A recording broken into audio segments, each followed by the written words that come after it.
নমস্কার বন্ধুরা, পূজা কিচেন ব্লগসের সমস্ত বন্ধুদের স্বাগত জানিয়ে চলে এসেছি আবারও একটা নতুন পর্বে। যে ভীষণ গরম পড়েছে আর রোদও ভীষণ হয়েছে। আজকে এরকম রোদের সময় একদম মুখরোচক একটু টক জাতীয় খাবার খেতে কিন্তু দুপুরে খুবই ভালো লাগবে ভাতের সঙ্গে। তাই আজকে বানাবো চিংড়ি মাছ দিয়ে ঝিঙে, ঢেঁড়স, আলু দিয়ে লেবু দিয়ে টক রান্না করবো, যেটা খুবই টেস্টি হবে, একদম মুখরোচক খাওয়া এই গরমের সময়। এখন চলুন প্রথমে গাছ থেকে লেবু কেটে নেব, তারপর রান্না করে যাবো।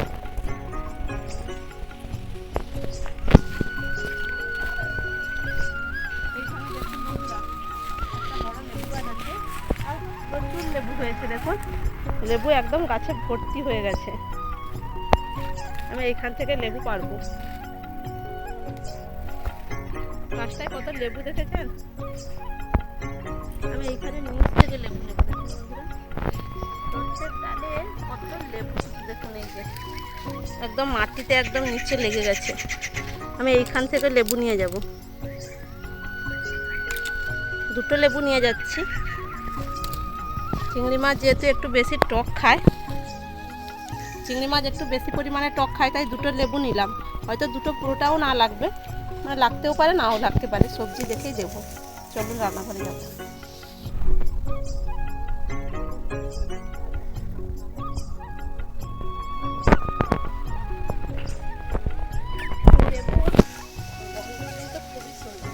এটা টক লেবু না, এটা পাতি লেবুও ঠিক না, কিন্তু এর টক খেতে ভীষণই ভালো লাগবে, আর গন্ধটা ভীষণ সুন্দর।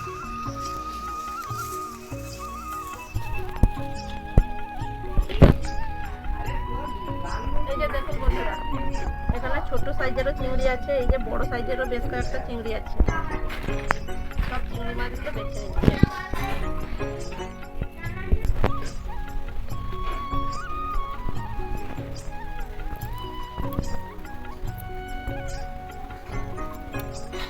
এই বড় চিংড়ির উপরে খোলকটা তুলে দিচ্ছি।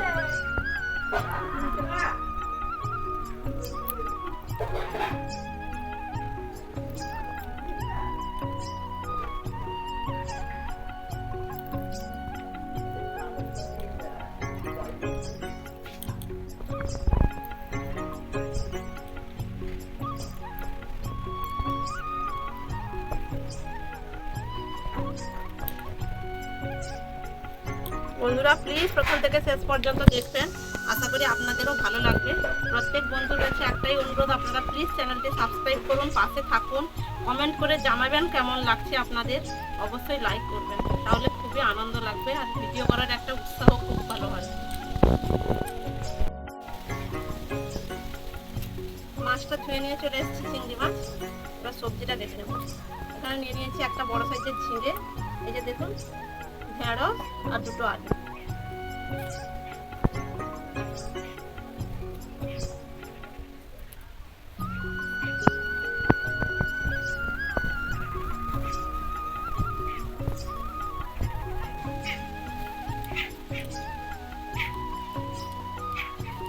ঝিঙেগুলো আমি এইভাবেই কেটে নিলাম,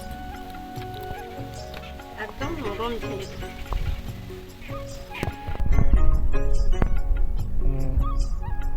না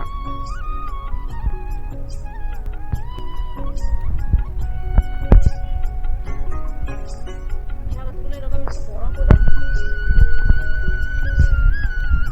বড় বড় সাইজের করে কাটবো।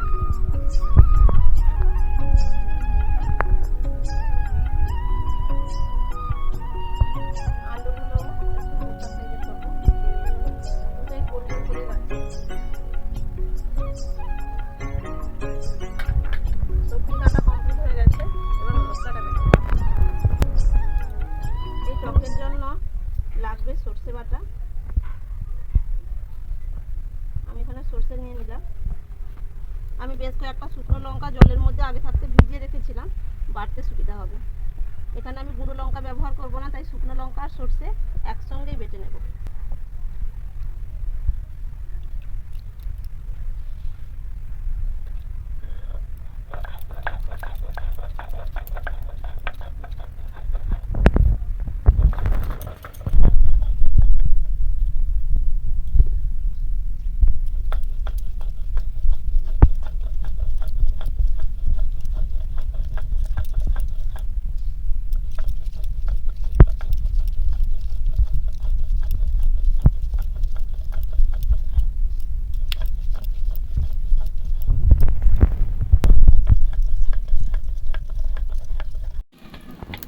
উনান জ্বালিয়ে কড়াই চাপিয়ে দিয়েছি। মাছের মধ্যে দিয়ে দিলাম হলুদ গুঁড়ো, লবণ,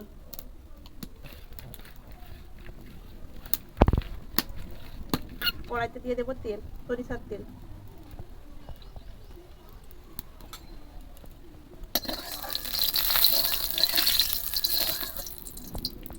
এবার মাছগুলো দিয়ে দেবো।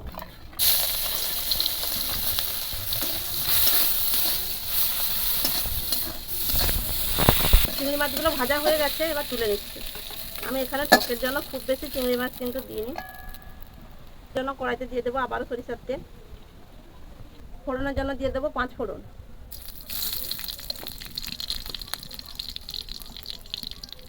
এবার দিয়ে দেবো সবজিগুলো।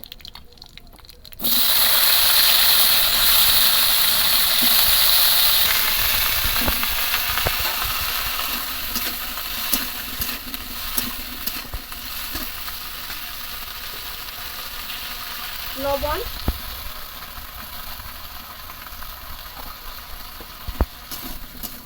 লবণ দিয়ে সবজিটা একটু ভাজবো।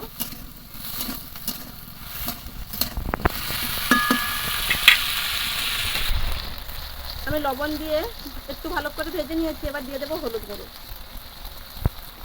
এই যে ঢেঁড়স থেকে আর ঝিঙে থেকে যে জল বেরাচ্ছে, হলুদ দেওয়ার পরে কিন্তু আর জল বেরোবে না।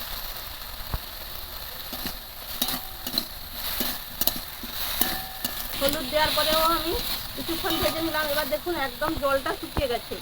সবজি থেকে যে জলটা বেরিয়েছিল, জল কিন্তু একদম নেই, একদম শুকিয়ে গেছে। এবার দিয়ে দেবো বেটে রাখা মশলাটা, সরষে আর শুকনো লঙ্কার বাটা।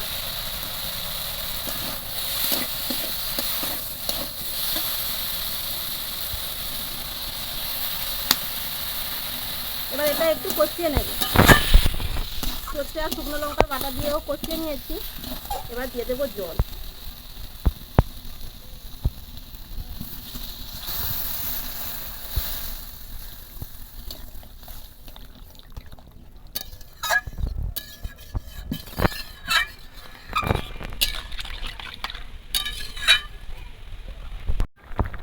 তরকারিটা ফুটছে। এবার ভেজে রাখা চিংড়ি মাছগুলো দিয়ে দেবো।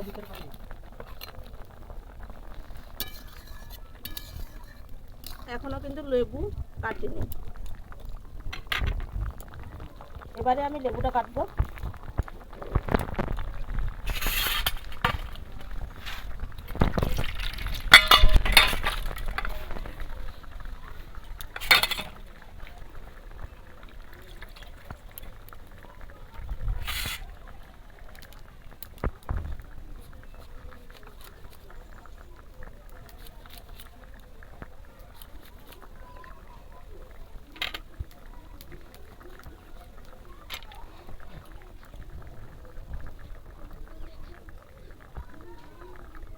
ভালো করে চিপড়ে রসটা বের করে নেব।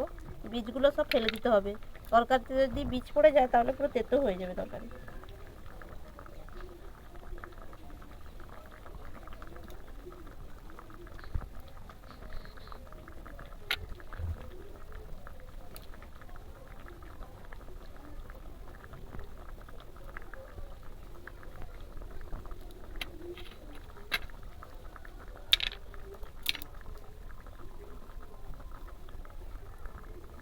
আরও একটা লেবুর হাফটা দিয়ে দেব।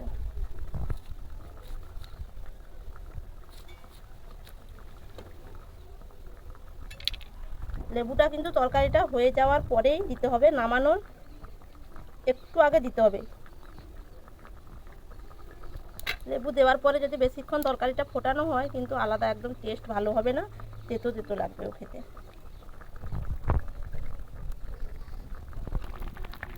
এই যে আলুও সেদ্ধ হয়ে গেছে, মানে তরকারি একদম হয়েই এসছে, জুসটাও অনেকটা কমে গেছে। এবার দিয়ে দেবো লেবু রস। লেবুটা দেওয়ার সঙ্গে সঙ্গে একটা এত সুন্দর একটা গন্ধ বেরাচ্ছে।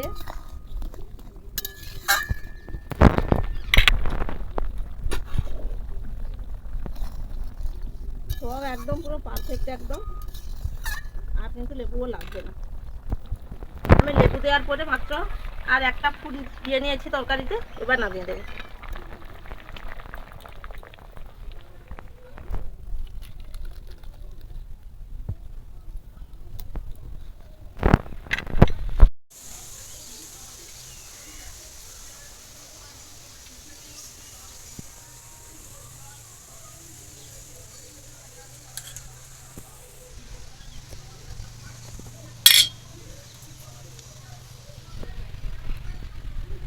এই টকের গন্ধতেই তো মনে হচ্ছে মানে পেট ভর্তি হয়ে যাবে।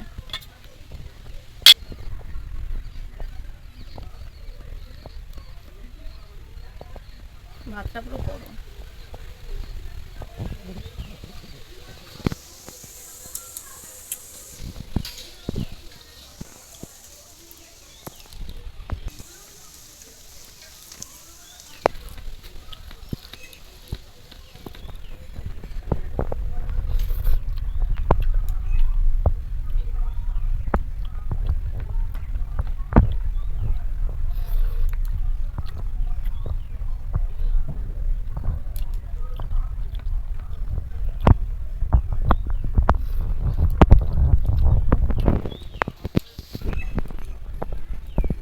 এই গরমে টকটা দিয়ে এতটা টেস্টি লাগছে মানে আর কথা বলার মতো অবস্থায় নেই, মনে হচ্ছে শুধু খেয়েই যাই।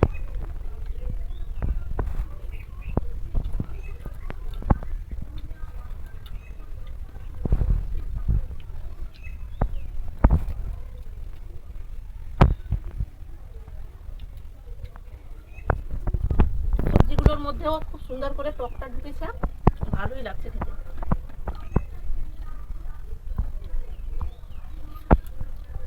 এই তীব্র গরমের সময় অন্য কিছু টক যদি খেতেও না চান, এই টকটা কিন্তু খুবই ভালো, এটা স্বাস্থ্যের পক্ষে কখনোই ক্ষতিকর না, ভীষণই ভালো লাগবে খেতে। অবশ্যই বন্ধুরা বানিয়ে ফেলবেন, সত্যি খুব ভালো লাগবে। মুখের যে একটা অন্যরকম টেস্ট আসবে, কোনো কিছু খেতে ইচ্ছে না করলে এইভাবে বানিয়ে ফেলবেন, দেখবেন জিভের স্বাদটা পুরো পাল্টে যাবে। একদম অন্যরকম একটা রেসিপি। আপনাদের কেমন লাগলো অবশ্যই কমেন্ট করে জানাবেন। আমার তো ভীষণ ভালো লাগলো, অবশ্যই বাড়িতে একবার ট্রাই করবেন। আজকের মতো এখানেই শেষ করলাম। সবাই ভালো থাকবেন, সুস্থ থাকবেন, দেখা হচ্ছে আবার নতুন পর্বে। টাটা সবাইকে।